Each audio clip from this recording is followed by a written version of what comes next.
me great pleasure to present Bruce Swedien. Baby, here I stand before you with my heart in my hand. I want you to read it, mama, hoping that you'll understand. Well, baby, mama, please don't dog me round. Well, I'd rather love you, baby, than anyone else I know in town. Because you're so nice and loving, and you have such pleasing ways. If you take me to your home, be there the rest of my days. That's the truth, mama. Man, you're listening to the great Joe Williams with Count Basie. Bruce. I did that recording in 1960. Oh, my. That's Universal Studio A, Chicago, right? That's right. Oh, my God. So we actually, kind of interesting fact, we did the recordings after the band had played the gig, and when they were all warmed up, so they all came to the studio after they played their thing, and we recorded from 2 a.m. until dawn. It sounds so fresh and contemporary, and I just gotta ask you. I mean, the size of that room. Where did you put the drummer? Where did you put the drummer and the upright bass player? Well, they were in the middle of the room, and Bill had designed an orchestra shell that the trumpets and trombones were in, and then Johnny Frigo, I think, was the bass player. Or Ray Brown played bass on that. Oh, it was Ray Brown. Yeah, that recording. But it still sounds pretty good, doesn't it? Do you remember who the drummer was? The drummer,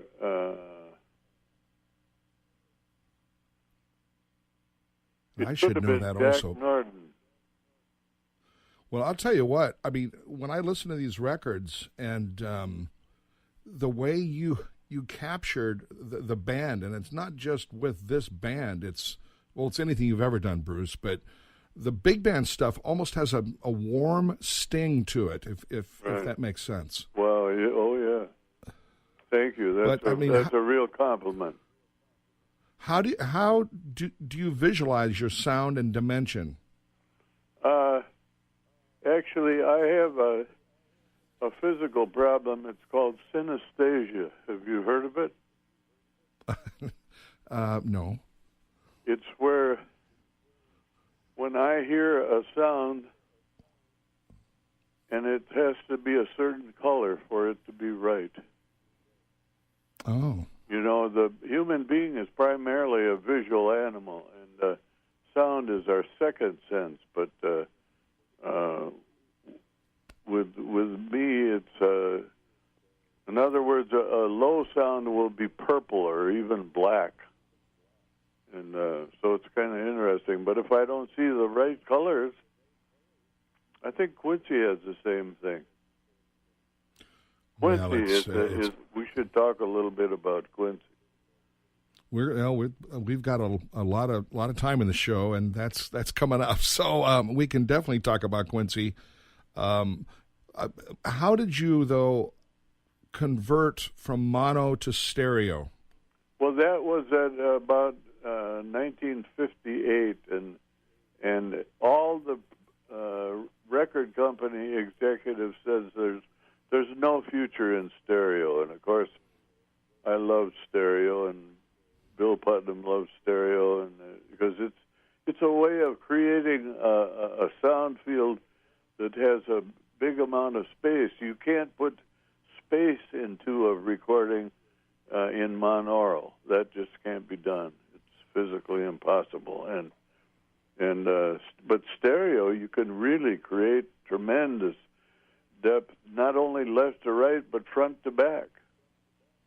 Right, and obviously evident of your mixing, and that's one thing that I've learned from working with you and meeting you and just hanging out with you and hearing you is how you place things, and I mean I got to tell you, like a record like, well, your instincts are correct. I don't know. Maybe They seem to be pretty good. You got an A on that one. So let me ask you a question about and four big bands in particular. Obviously, the Basie band we just heard, Stan Kenton, Duke Ellington, and Woody Herman. Duke Ellington was probably the most gifted man, except for Michael, maybe, in music that I've ever met. Duke Ellington never came out before dark. In other words, when I did sessions with the Ellington band, they always started at 9 or 10 at night and went all night. Well, how did you keep your ears, fresh like What? that? Or do you That's a joke. I knew you were going there. I'm very fussy about the volume level. An SPL of 90, and I never use earphones. Earphones can ruin your hearing permanently, and you never even realize it. Well, you know what you used to say to us after we got a take? You'd push the talk back down. You go, "You guys, come on in and see if it recorded." That's right, boy. You got a great memory. Yep, You used to that's so right. mess with us. Let's see if it recorded. Oh, yeah, but the other one was, "Don't call us, we'll call you." Yeah. No, and there was another one. Leave your phone number on the way out. Yeah, on the. Oh, all right. So, of those four big bands, was the Stan Kenton band? To me, it seemed like it was the loudest. Was it? I think so. Yeah, I did an album called The Stage Door Swing with the Kenton band, and that was, just murder. Well, his voice. He had what extra? He had two Barrys, I believe, in that band. So it's probably Two lot baritone more. saxes, yes. Right, fatter lower end. Yeah. And so then all these records were done at Universal A, That's right. or a lot of them. Yeah, virtually all of them. Wow. So the drums were always in the middle of that. The middle of the room, horns. and I had the bass, which I don't remember who the bass player was with Kenton now, but I had the bass up on a platform. You see, the low frequencies couple with the floor, and they'll actually build up in the other microphones. And however, if you have the bass on a riser, about 12 inches higher than the floor, it decouples it from the floor, and you get that clean, clear bass sound. Wow, that's fantastic. And for everybody that's just tuning in, we're talking to legend Bruce Swedien. So do you remember what mics in a situation like that you would use on the drums? On the string bass with Ray Brown, for instance, I used an Altec 21B condenser. It's one of the few American-made condenser mics that was really good. And I have several of them, still have them, and they still work. Wow, that's fantastic. Yeah. And then what about on the kick drum or the drums? On the kick How did you drum, like the drums? It would be some kind of mic. U47 FET is great on the kick drum. And I always remove the back head of the kick drum, and Acoustic Sciences has made a bass drum cover where it has an actual slot for the mic to fit through, and it works just beautifully. Right, I remember you implementing that on several sessions with me. Yeah. Acoustic Sciences even makes a kick drum cover that you can buy with a zippered slot that you can put the mic through, and sounds incredible. Oh, and one other thing. I always put a cinder block in the kick drum. You remember that? I do. And, of course, Catfish or Bear or any of my techs would yell because they go, why is this so damn heavy? Yeah. Well, I where remember is it written, that it would be easy? Nobody's ever promised that. Yeah, well, let's tell this new generation that,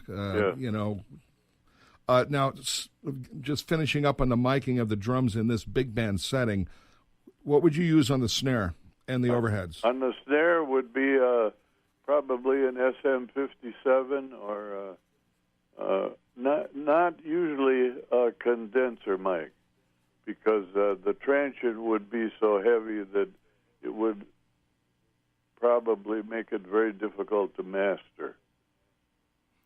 Right. And then on the overheads? The overhead, I love my AKG 414 in a Bloomline pair configuration. Got it. So that's all right. So I can see how the drums are so punchy, and yet still have that warmth. Well, it depends on with a drummer like you. It depends on how good the drummer is. The better the drummer, the better the sound. Well, that's very nice of you. But it's the truth. Well, thank you. Well, likewise. Father taught me not to ever say anything that isn't true. Well, listen, everybody, we're talking to legend Bruce Swedien. When we come back, we're going to find out what it was like when Bruce first met Quincy Jones. We'll be right back. Ladies and gentlemen, legend, musician, and Emmy winner Greg Phillinganes. Michael asked me in his own Michael way, to join his band because what I mean by that was that, we'd be sitting around in the studio and all of a sudden he'd go, "You really enjoy touring, don't you?" And I go, "Yeah." Cool. You like playing in front of live audiences, right? I go, "Yeah." "You really enjoy playing live, don't you?" I go, "Yeah, I do." And then he would ask these, around the corner questions. And finally I said, "What is it you want me to tour with you, don't you?" And then he kind of giggled. And I said, "Well, why didn't you just say so?" So, I ended up being his MD. And at the time I was touring with Eric Clapton. So imagine having to make that decision. Do I stay with Eric Clapton or do I MD Michael Jackson's first? Well, the music doesn't suck either way. Yeah, exactly. So, that was an awesome thing, and I'm just so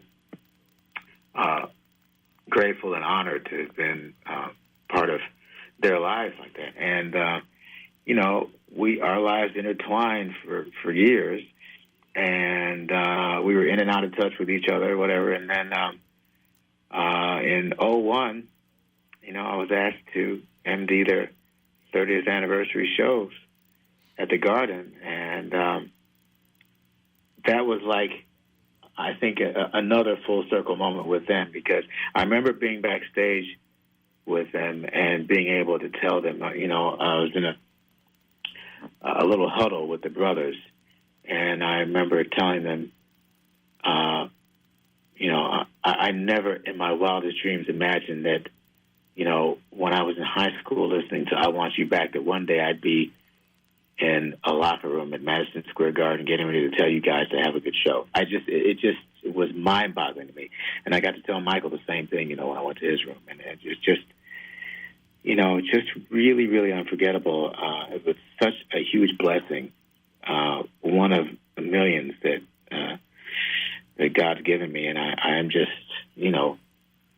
overwhelmed constantly at the thought of it and thankful. And it does really kick in until I talk to people like you, or I do an interview like this, and then I realize, oh my God, that happened too. Ladies and gentlemen, Lee Sklar, how you doing, man?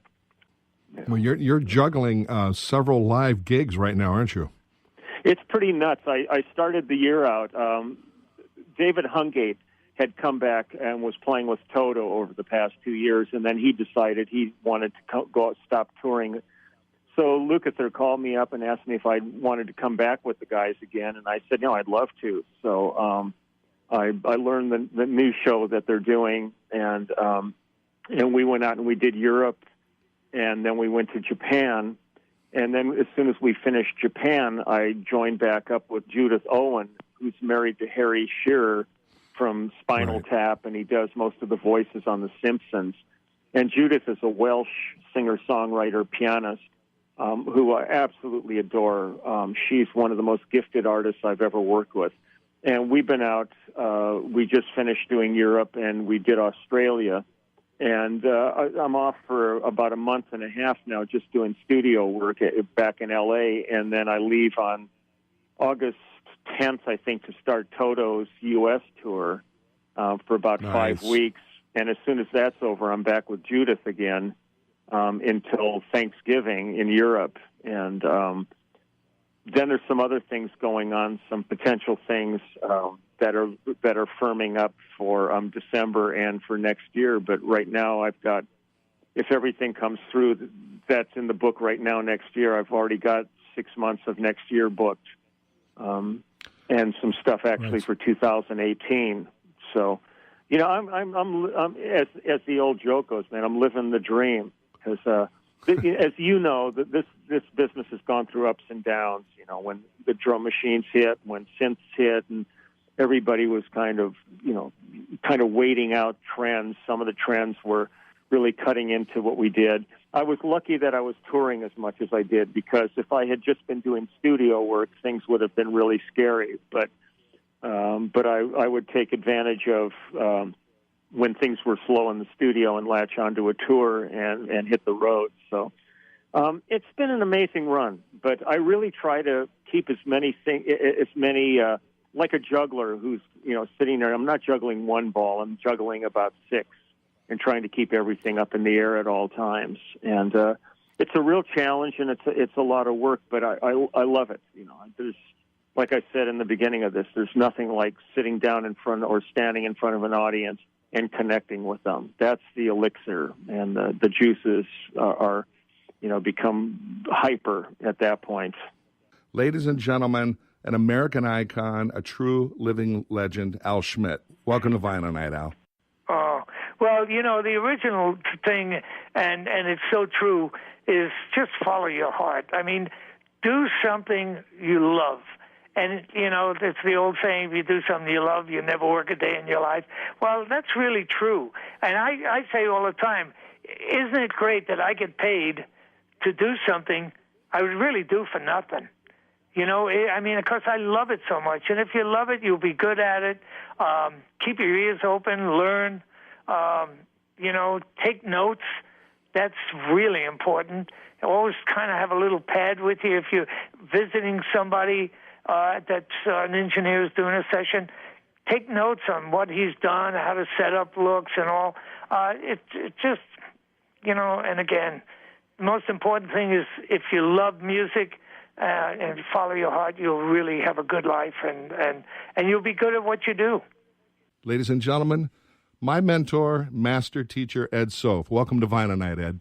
What I do, John, is I'm really good at playing badly, because that's the best way to teach for me, is that I say, okay, here's drummer number 1 and here's drummer number 2. And drummer number 1 is usually a pretty good copy of the way the kid plays. And drummer number 2 is the copy, as best I can, of somebody who really has the basic musical approach on the kit, balance between the limbs and the whole thing. And I played 1 and 2. And if the kid, and I ask the kid, okay, now you tell me which one sounds better. And you cross your fingers, and they say, well, yeah, number 2 does. And then you say, well, who do you play like? And they go, number 1. I say, good. What can you do to fix it so that you sound more like number 2? And if they have that kind of perception, then they're going to be good. They're going to be good because they can hear the difference. And that sounds so silly, but that's the last thing that most guys deal with is when a student comes in is how well they hear. It's how fast can they play it? What do the chops look like? That's all important. But primarily is can they hear what's good? Because if a kid went out and heard you in a concert and he came back to me, and first thing I'd say to him is, okay, you heard JR. What made him sound good? Was it the kind of cymbals he played? Was it the finish on his drum set? No, of course not. What was it? And a perceptive person can tell you, well, this, and this. Because, hey, man, that's how we all learn, is by emulating people who do it better than we do. So that's my whole approach. That's how I screen. There's a certain emphasis put upon reading, but then reading, anybody can learn to read. But not everybody can learn to read musically. And you learn to read musically if you can read not only with your eyes, but you also have to hear with your ears. So my primary concern is how those things on the side of their heads work. From the home of Ronald Reagan, but more importantly, the home of legend, the great Jerry Hay. Welcome aboard. Welcome to Vinyl Night, Jerry. Wow, thanks, John. I don't know how I can follow that up. If you were to give, these young kids advice today with all this stuff around them, what would you say? I would say if you're gonna focus on music, then you have to be able to do everything, do as much as possible. You have to learn how to engineer. You have to learn how to arrange. You have to learn how to play your instrument well. You have to have a great attitude, which maybe precedes all of those other things if you have a great attitude. And you have to be willing to work your ass off, because these days especially, it's rough out there. Not to say that you still can't make a great living. If you're a great player and are able to do all of that, then, there's going to be a spot for you somewhere. He is truly one of the industry's most prolific artists of all time. Ladies and gentlemen, Blue Lou Marini. Welcome to Vinyl Night. I was lucky, I've been lucky, but I've been prepared, I think. Although there's been times when I was not prepared. I auditioned for Horace Silver one time, and I didn't do my homework, and was sort of crushed, but it taught me something, It taught me, hey, man, you can't take things lightly. If you want it, you better get your shit together and learn the music and know what you're doing, I took it too lightly. I thought it was just being able to improvise, but no, he wanted you to know his tunes. Wow. Yeah. Big surprise there. But, sometimes you have to have a case of the dumbass in order to advance. The man that has earned the right to sit in that chair, ladies and gentlemen, TV, the great Tommy Vicari. Welcome to Vinyl Night.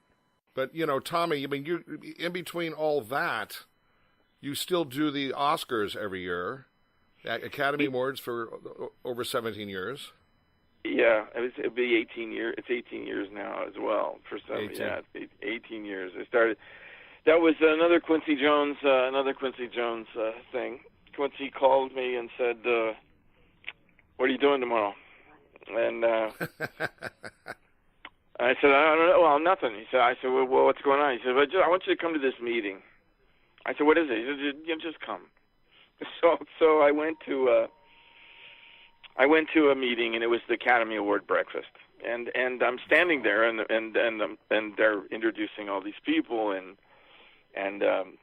some woman next to me says, to my right says, "What are you doing here?" I said, "You know what? I don't know. I think I might be doing some pre-records," and then the person on my left says to me, "No, you're doing the whole thing," and I said, "What do you mean doing the whole thing?" So, you're mixing the Academy Awards. I said, "No, I'm not." He said, "Yes, you are." And so now I'm a little freaked out, because I'm a studio guy, I'm live television is a whole other thing, So I said, okay. I go home and I call ABC and I say, listen, can you send me the last year's television show? It was the David Letterman show, and then because it's Quincy, they messenger it over to my house, and I put the tape in the machine, and I listened to it, and everything kind of sounds like this. And I said, well, I said to myself, well, hell, I can do that. So, it was. I don't know what happened, but it was. So we embarked on trying to figure out how to do it, which is what Quincy hired you to do. He said, figure it out. So we got measurements at how many feet it takes for people to play cellos, and how big drum sets are, and how big where to put the brass, where to put the strings, because you're playing pop tunes and you're playing classical tunes, and if you're playing, so there's a whole choreography to shutting off overhead mics when you're playing a pop tune or you're playing an orchestral tune, you leave the overhead mics on. It's a real rehearsed type of thing, and there's and mistakes happen. Sometimes mics don't work. Sometimes it's live television. You can't go back. It's right. So sometimes you make a mistake and you go, and you just have to let it go, because by the time you're worried about making about that mistake, you make another mistake. You just have to let it go. Ladies and gentlemen, Hall of Fame legend Ian Pace, welcome to Vinyl Night, Ian. Well, like lots of hotels, there was a main long corridor, with the bedrooms off left and right. And there was this little T-junction where there was a little tiny room, 2 rooms off to one side. So there was a tiny corridor off the side. So we blocked off one end of the big corridor with bed mattresses we'd taken out of the bedrooms. We blanked off the other side because you're in an echo chamber basically. So you're trying to control the reverberations in there by killing it a bit. And then we put the drums in the little arm of the T, and it was just if I remember right, it was either my Black Oyster Ludwig or it was a Silver Sparkle one. It might have been a Silver Sparkle one, which was my first American kit. So that'd have been a 68 Ludwig. Same thing, 22, 13, 16, regular kit. And we actually had a really nice ambient sound in the setup. It was really very nice to play with. But when we finished the album, we were having so much fun mixing it, we forgot we had these 2 ambient tracks. That's why when you listen to the record, it's so tight and close and in your face.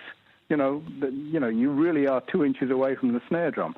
That's the way it sounds. Right. But when we went back to do the remaster 25 or 30 years later, wherever it was, we found, what are these 2 tracks here? And we brought up all this room sound, which is what we meant it to be in the first place, and we just totally forgot they were there.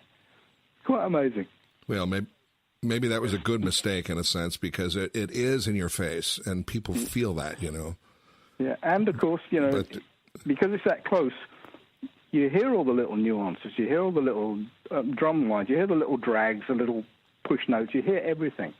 Now, admittedly, if you make a mistake, that's in your face too. But luckily, there weren't too many on that, and it sort of sits very nicely. But also, when we did the remix, you had a choice of the original, or you can have one with the ambience tracks, and they both sounded good, just totally different. From Dancing with the Stars and touring with James Taylor, Grammy winner Luis Conte. Welcome, man. You were reflecting on your parents' influence, and then you guys moved to Madrid.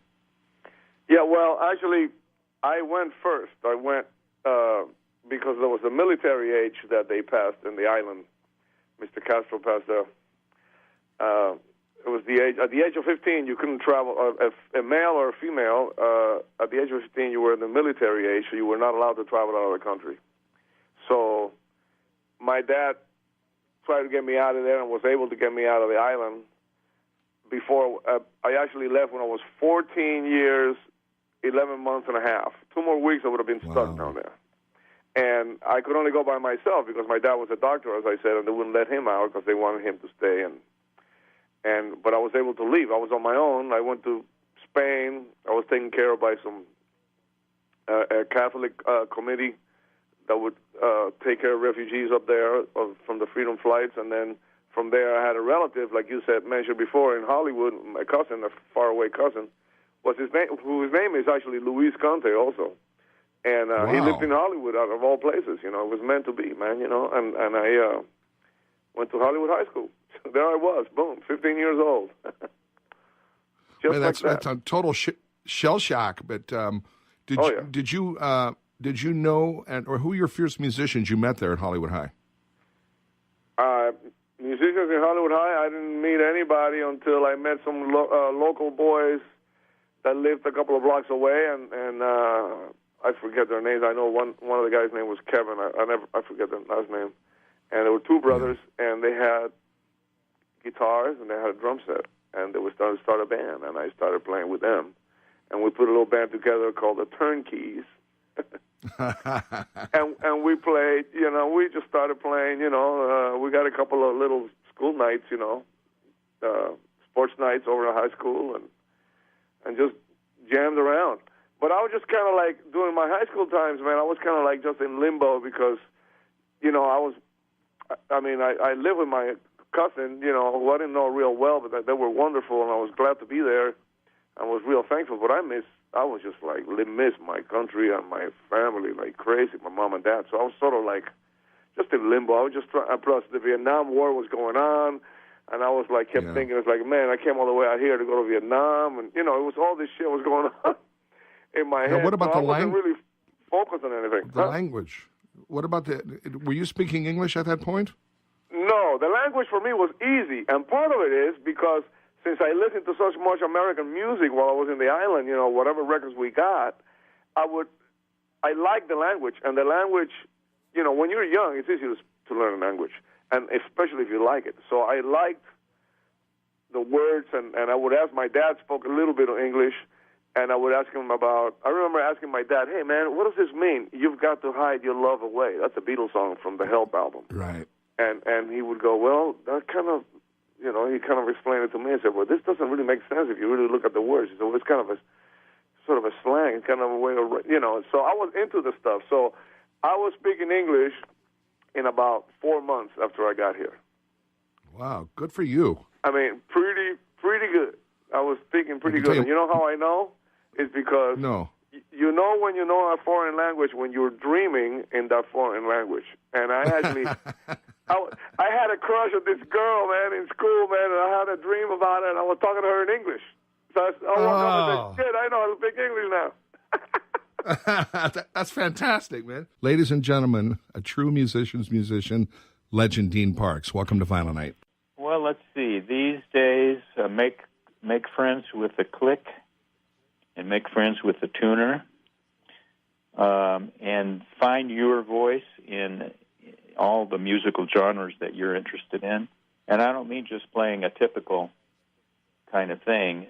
Find out what your favorite version of that thing is and work on that, because then you're working on two things. You're working on fulfilling the requirements of a professional call where you're asked to play, a banjo part or a melody on a nylon string guitar or a jazz solo or a country solo, but you're also putting some artistry into it because you've developed a style that you're comfortable with that takes your strengths and puts them to the forefront and lets you have a voice and have fun with it and make it lyrical. And you're actually contributing to the to the whole musical event.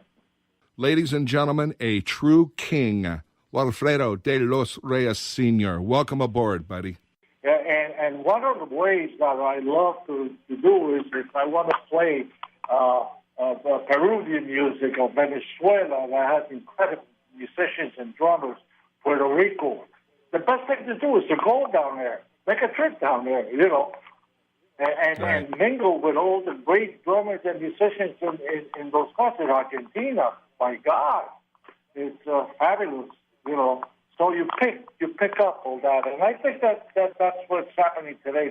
The music is drumming and music is getting more closer to the other countries, and just take a look at hip hop. What's happening? A lot of times you'll hear what you were playing there, hip hop playing, and the young drummers that sit down and they go,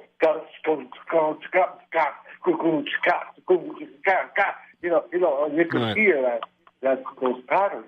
Ladies and gentlemen, the king of the downbeat, the godfather of time, Quincy Jones' favorite bass player, Neil Steubenhaus. Welcome to Vinyl Night.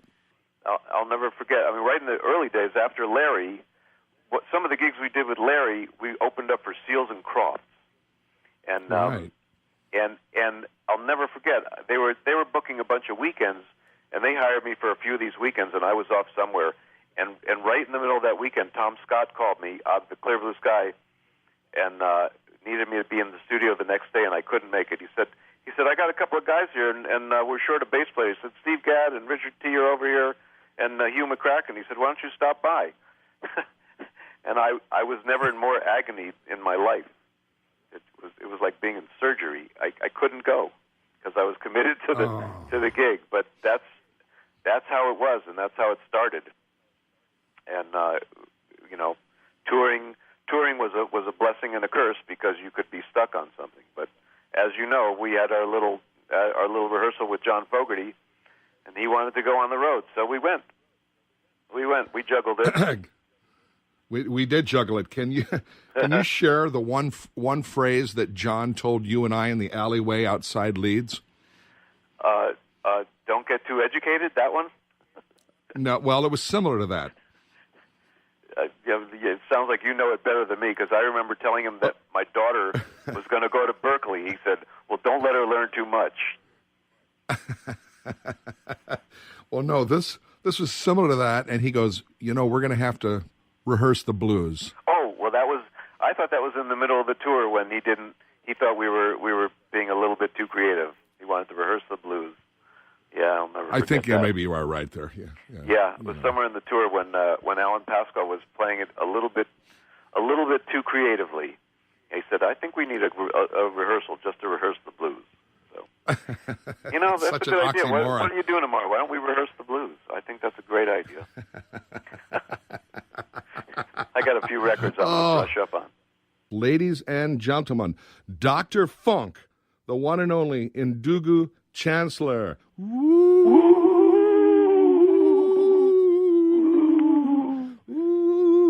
Welcome to Vinyl Night.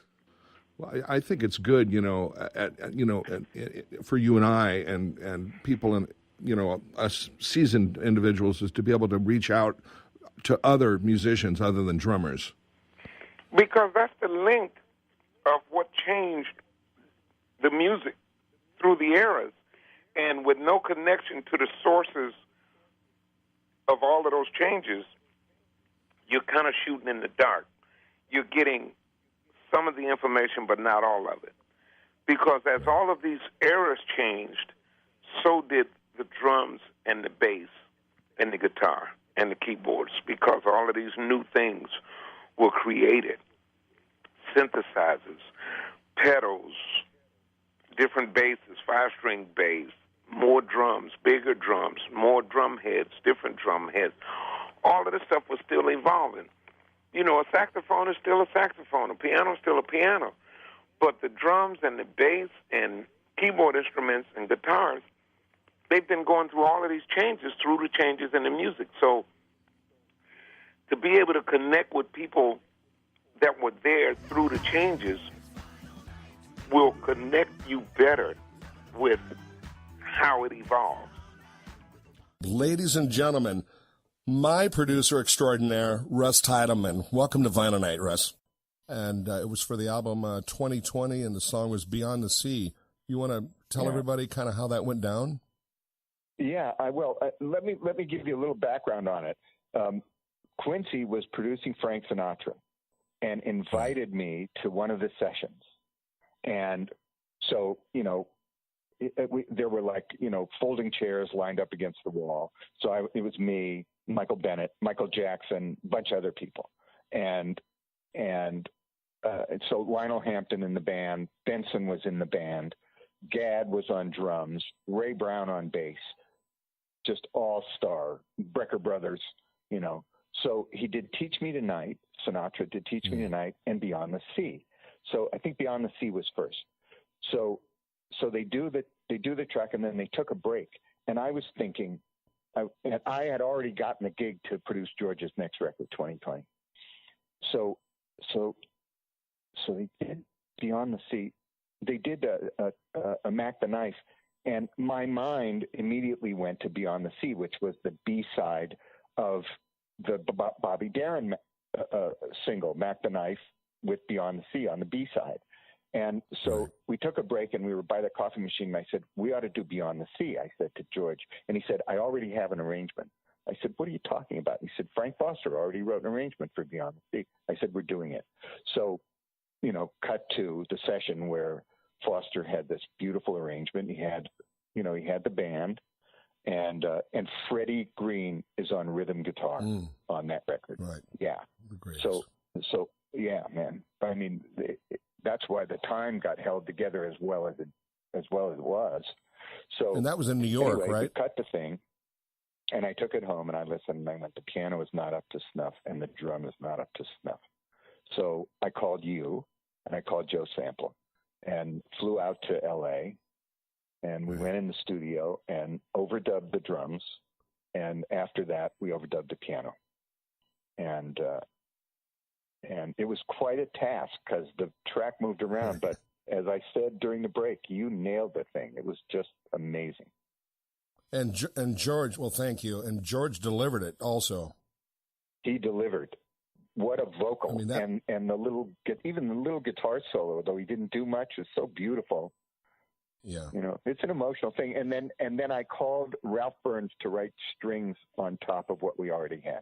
Ladies and gentlemen, former Miss Maryland, the queen of the voice, Amy Keys. Welcome to Vinyl Night. Oh my Amy. God! Hi, JR. How are you? That's good. That's the way she sang. Because of course I had listened to Christina's version on the Possibilities CD. Right. And he said, I don't want you to sing it like her. I want you to sing it like you. Try some things, do some different stuff. And we talked about it for a while. And I said, well, what if jokingly, I said, well, what if I mess up? He said, well, then not to do that again. So I thought, okay. So he would literally start out in another key at the top of the intro to that song. It would be completely atonal. It would just be somewhere else. And we just started this thing. He would play licks sometime, and I'd sing them back to him. And so we would just do something crazy every night. Nothing was ever the exact same at all. Every night that show was different. Every night each song was done differently. But he made it safe for me to do that. Because he talked about how Miles would always tell him, no, you don't practice. I pay you to practice on stage. Play on stage, bring everything on stage. And if you mess up, like you said, not to do that again. And I was like, but you're Herbie Hancock. You don't mess up. He said, heck yeah, I go out on a limb and sometimes can't get back. And I have to figure out a way to come back. So he made it safe for me to try tons of different things. And I truly, truly credit him for helping me find the rest of my voice that I didn't even really realize I had. He opened up he opened me up so much musically. And then the rest of the guys, my God, to be on stage with them, I would sing licks back and forth to Chris at the end of a song for you. I just learned so much. And then sitting in the wings, and you can relate to this, Lionel has a song called 17s. It's in 17/4. So I would sit in the wings and try to figure out where one was. So it helped me rhythmically too. Hall of Fame, baby. And all I'm saying is welcome, my friend Danny Serafin. JR, how you doing, brother? 1, 2, 3, 4, 1, 2, 3, 4, rumba.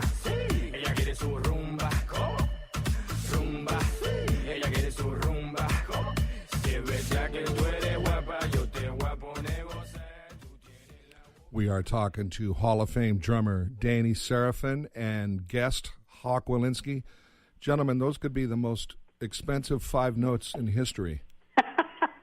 I would say so. No doubt. I would say so. And most grateful. Let me tell you, you can tell you 2 guys that are most grateful for those notes. Yeah, I'll tell you something, John. There's a video, and I'm not sure it's still on YouTube. It probably is. It's called Google. Put in a search in YouTube, the evolution of a song.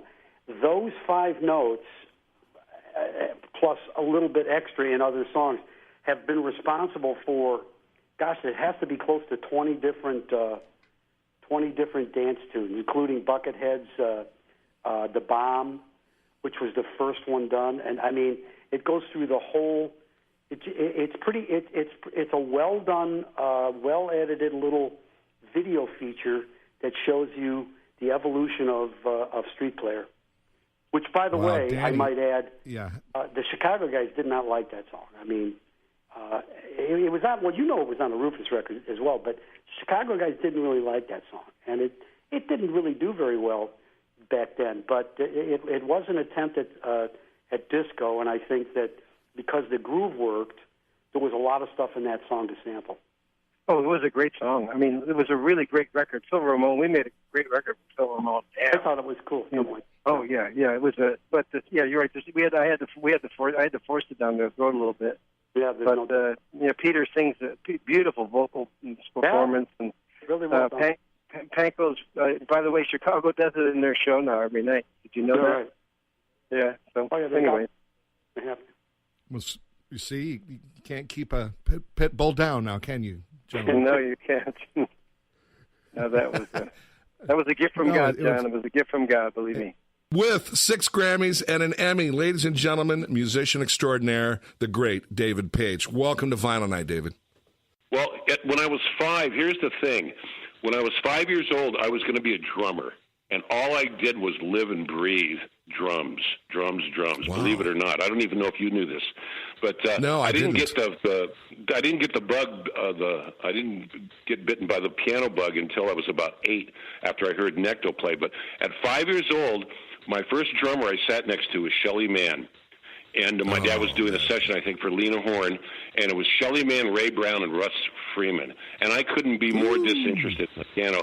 I was just sitting next to Shelly Manne. Now, follow me now. He's got this blonde, leady kit with calfskin heads on it, you know, a 20-inch ride, an 18-inch crash, you know, an 8-inch tom-tom, and a 14-inch floor tom-tom, Rogers hi-hat, Camco bass drum. I remember everything like it was yesterday, okay? And he was the coolest drummer in the world to me, and the greatest jazz drummer that'll ever be for me, you know what I mean? And I went from him to sitting next to my second drummer, I remember, was Louis Bellson, who my father used, okay? So I got to sit next to Louis. So here's 2 different style drummers. One is more of a combo drummer like Shelly, and Louis, who was this big band drummer who had joined Duke Ellington back in the late 40s or something like that, but was an incredible jazz drummer, and he had I know you know this, Jer, all Rogers stuff. And right, that's right. So he started giving me, I was such in love passionately with drums, and he gave me he gave me a brand new Zildjian 20-inch cymbal, some 13-inch Zildjian hi-hats, and what was called the Dynasonic Rogers snare drum at that time. It was like serial number 02. He gave that to me. And I thought I died and gone to heaven, okay, because I got drums, you know what I mean? Later, little did I know that he had given my father the whole kit, but because my father wanted me not to be a drummer but to go into be a piano player, my father never gave me the drums. So I was always sitting practicing with a ride cymbal, a snare drum, and a hi-hat. No toms, no bass drum, and just playing jazz stuff, always wondering, when am I going to get the rest of the drums? And I never did. So that's why I'm a piano player. And I'm happy. And I'm happy now after seeing drummers and playing with drummers like yourself and Jeff Porcaro, I'm really glad that I changed instruments, because I'd hate to be having to compete with drummers of your caliber and Jeff's, you know what I mean? Who are my 2 favorite drummers, you know? Man. Oh, my God, thanks. And that's the great company to put me in. But you know what? We're glad your dad did that. 2-time Grammy winner, multi-platinum artist, and bandmate, Bobby Watson. Welcome to Vinyl Night, Bobby. You were the first person to introduce me to what a real loop was. Oh, yeah. Well, you know, with mic stands. Yeah, right. Remember? I forgot all about that. Yeah. I mean, a lot of people don't know that. Funny. You had me go out and play, and they were running like Atlas mic stands going through a 1/4-inch tape machine, or maybe it's a 1-inch, I don't know. And we'd pick the best 2 bars and chop it up, and then fly it back into the 2-inch tape, right? That's right, yeah. And that was the oddest thing, because I think somebody was like in the kitchen one day eating and said, you know what? bring the tape machine out in the kitchen and we'll roll the tape. You hold one end on a pencil, and then we went from the pencil to a mic stand because, you know, the pencil, of course, is in your hand. And we just experimented and messed around with it until we found out that we could loop. Yeah, like you said, 2 or 4 bars that felt really good. And something about the loop, the point where the 2 pieces of tape was glued together, taped together, it made a kind of a little hitch or something that felt funky. You know how you listen to a washing machine? Oh, yeah. And it gets funky because something in there is making a hitch. So the loop tape made a little hitch. And, man, we got funky. Once we had that loop down for about 5 minutes on tape, we would play on top of it, and it would make for some interesting dance grooves. Yes. Ladies and gentlemen, the Groove Meister, the Sultan of Sax, the great Tom Scott. Welcome aboard, Tom. I did a movie called Neighbors back in, not the current one, but the one back in the 80s with John Belushi and Dan Aykroyd, for example, produced by 2 wonderful people, Richard Zanuck and David Brown. And John Belushi had basically just said to this is the clout that stars have, you know. He said, I want my buddy from the Blues Brothers. I want Tom Scott to do the score. So, I mean, I did have credits, but still, the director, who was John Avildsen, who had done Rocky, all the Rocky movies, you know, he liked Bill Conti, of course. It was understandably they made a tremendous smash hit together. But he went along with me, and he asked me, look, do this kind of dark, like it's a Hitchcock movie, do real dark and brooding score, and let the comedy. It was a real weird comedy anyway, but let the comedy just play off the ball, you know, which is absolutely the right approach. So I did a score that I'm very proud of. In fact, it was released along with the actual score that went in the movie later, Bill Conti's, and my unused score on a CD. Nice. They managed to dig it up and put it on there. But anyway, I did my score, and they previewed the movie, and the audience didn't like it. The main thing they didn't like about it, it wasn't funny enough for them because they expected another Animal House or another Blues Brothers, another wacky Belushi-Aykroyd romp, which it wasn't. Right. So the studio calls me back. The director's now out. He's had his cut. He's out. So now, I'm sorry. No, that's not true. He was still in, but I'm sure he took some heat. But anyway, the producer, David Brown, Richard Zanuck, David Brown, who had produced Jaws and The Thing, real classy guys, great guys. They said, Tom, listen, we love what you did, but we've got to change it. Would you mind going back in and doing it, instead of with a 60-piece orchestra, doing it like with a 17 or 18-piece cartoon orchestra, like it's a Bugs Bunny cartoon, a lot of wah wah wah and stuff like that. Like, here's the deal: no music can make an unfunny movie funny ever. Ladies and gentlemen, the engine of the Cars, Elliot Easton. Welcome to Vinyl Night.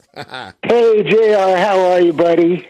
And across the hall, across the floor, in another booth, I see Bernie Grayson. So I went up to him, and I said, Bernie, I don't know if you're going to remember me. My name's Elliot. I played left-handed guitar, and I used to drive you nuts in the store, and I told about the cars and the success we were having. And he had tears in his eyes, and he turns away from me and goes to his wife and goes, honey, you got to come here. This is the kid I always used to tell you about. And